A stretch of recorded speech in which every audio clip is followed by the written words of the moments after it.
But anyways, those are the games for the week. Now we go to the ballers of the week. I forget. I had Joe. So yeah. Um, so yeah, obviously one of mine, Joe Burrow. In case you didn't know, threw for 525 yards, 4 touchdowns. That was pretty easy. uh, Notable mention: AJ Brown, Debo Samuel. Those they both had great games, but this other guy that John's about to mention also had a pretty good game as well. So go ahead, John. I mean, also notable mention T. Higgins in T. that Higgins. game. Yeah. Monster performance. Yeah. It just. You could say my bias is the reason I'm picking Dak. If you want to pick T, go for it. I'm taking Dak Prescott. Monster game. 28 to 39, 330 passing yards, 4 touchdowns. Just really responded. He also had 4 carries for 21 yards rushing wise. So just great performance from Dak. Really responded, especially after earlier in the year. Just I think it was 2 weeks ago they played Washington at Washington, and he had his worst game of the entire year. Now having arguably his best. So great game from Dak. Didn't do what Burrow did, but nevertheless, also a great week. Also want to And add, then sorry, before you go to yours, I go heard ahead. that for Joe Burrow. I want to note, just I'm making a PSA for most people. I think Joe Burrow needs to be in the conversation for top. I'm not saying he is. He might be my top 10 next year, but the way he's playing this year, he is pushing that conversation as well for top 10 guy, quarterback in the NFL. So, and I'm sorry. So go ahead, John. Well, Defense. just real quick question on that. I mean, so both of us in our top tens before the year, we had Ryan Tannehill in there. I'm assuming now we'd probably both take him out. Um, I would at least. I don't know if you would. I probably would. Just if I had to pick between him and because it was already a question, but I was like, Tannehill's the better runner right now, and also Joe's coming off the ACL injury, so I'm like, I'm not sure exactly. And then, but Yeah. this year we've seen too. I think Joe's arms been stronger too. He's been so his deep ball's been also better, and he's just he's progressed too to where we wanted him to. Not that I doubted he could, but the ACL injury was scary because I'm like, I don't know if he's Yeah. gonna reach that level yet.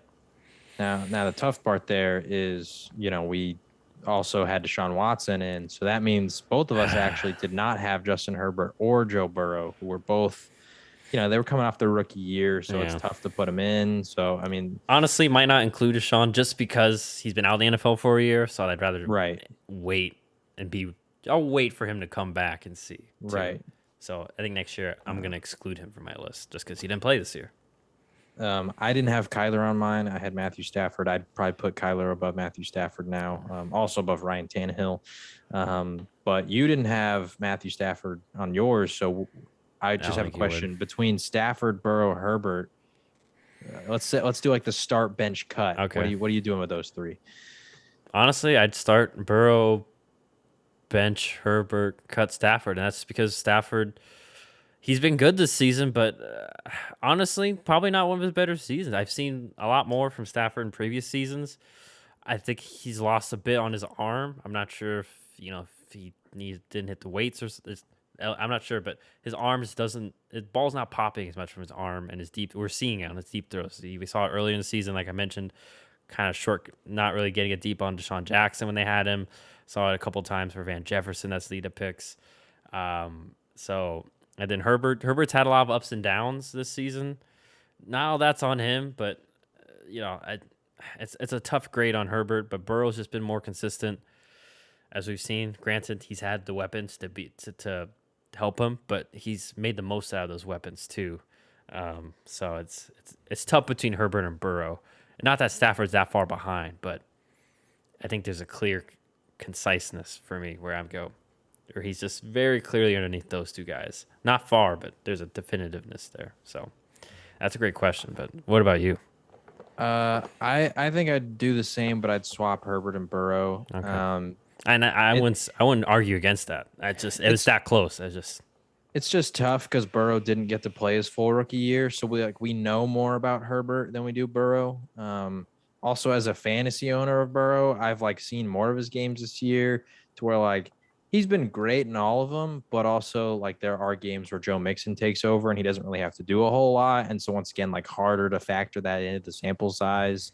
Um, I mean, he does what he's asked to do in those games, he takes care of business, but then he also has peaks like this to where he can take over when he needs to as well. So 2 years in, like you can't really ever judge any quarterback. Like quarterback is just one of those positions where you're not really going to know who's truly the best until like year 3 or 4. And that's when like you really know what you got. Because I mean, if you take the first 2 years, like Josh Allen was a scrub, Kyler was okay, like there was iffiness about certain guys when it comes to the first couple of years.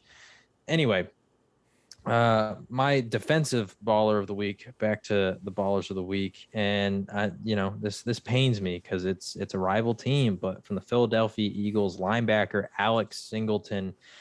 He really had a good day, and he really was a pretty game-changing player. I'm trying to pull up the game so I don't misquote when he got his pick six. But he did get a pick six. So I mean, it happened pretty. It was the nail in the coffin. Essentially, they were already up 27-3. He gets the pick six, goes up 34-3, but still had a really great output for the Eagles defensively. Obviously, had that interception and returned it for a touchdown. He had a pass defended. He had 12 total tackles. He was just sort of all over the place against the Giants and had a very solid performance, both against the run and the pass. Very key reason as to why their defense was able to have a lot of success against the Giants this week. So Alex Singleton is my pick for defensive baller of the week. All right. And this one, my defensive ball of the week choice, guy that I actually thought was out for the whole season, but I came back and I was like, oh, okay, I was wrong about that. And been a big difference for your Dallas Cowboys is DeMarcus Lawrence had a sack this game. Also had that pick six where he was just a man on a mission. He was not to be stopped. Because But I had the defense in our dynasty league, I was screaming at the television, "Go, go!"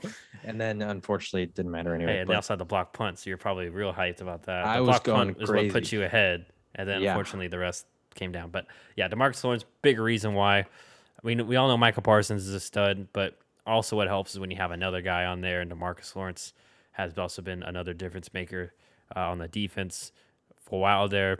Even I was a little bit scrutinizing the contract that he had because he was not really living up to it, but it seems like now found the right kind of scheme. Granted, remember last year they weren't in the right really scheme for him and the whole defense, but this year, especially now, we're starting to see a little more pop out of him that warranted that contract to begin with. So he is my pick for this week.